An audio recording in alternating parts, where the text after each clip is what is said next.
Alors là, José Mourinho, il est prêt à tout. Il montre clairement qu'il est contre le racisme, il est prêt à prendre des sanctions nécessaires, même si c'est contre son joueur, pour éviter ce genre de bêtises-là. Regardez un peu ce qu'il dit.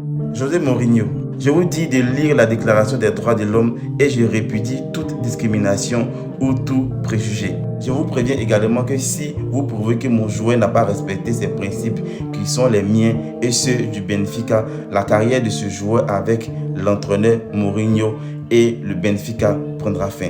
Je pars du principe de l'innocence et j'ajoute toujours ainsi. Malheureusement, l'UEFA, pour tenir le joueur à l'écart du jeu, a préféré se référer à l'article 41-63-28 pour le retirer du jeu et a choisi de ne pas s'engager dans les matchs IF. Si le joueur est effectivement coupable, je ne le regarderai plus jamais de la même façon et ce sera terminé.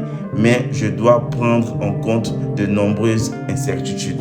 Malgré qu'il soit blanc, on connaît tous José Mourinho et il a entraîné énormément de joueurs noirs, mais la cohabitation a été toujours parfaite. Il n'a jamais fait de discrimination entre les noirs et les blancs et tout.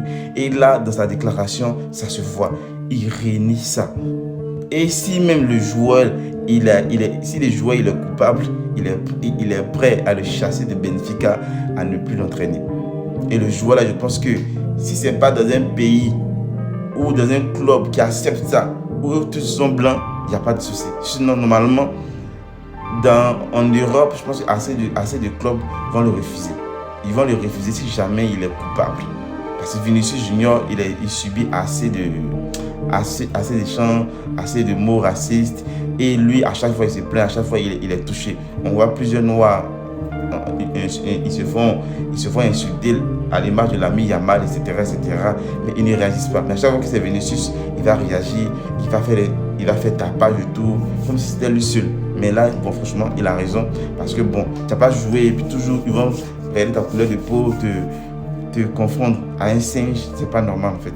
C'est pas du tout normal. J'ai même vu une déclaration du frère de Nicolas Otamendi, le joueur argentin là, qui avait mis une photo de Vinicius modifiée où sur les bras et puis sur les pieds, il y avait des poils de gorille. C'est quoi ça? C'est vraiment répugnant. Je pense que ça doit cesser, mais à mon avis, ça ne va jamais cesser. Si tout le monde n'a pas la même mentalité, si tous les blancs n'ont pas la même mentalité, parce que s'il y a des blancs qui sont prêts à cohabiter avec les noirs, qui sont prêts à laisser tomber, il y a d'autres qui ne sont pas du tout prêts. Et ça ne risque pas de se terminer maintenant.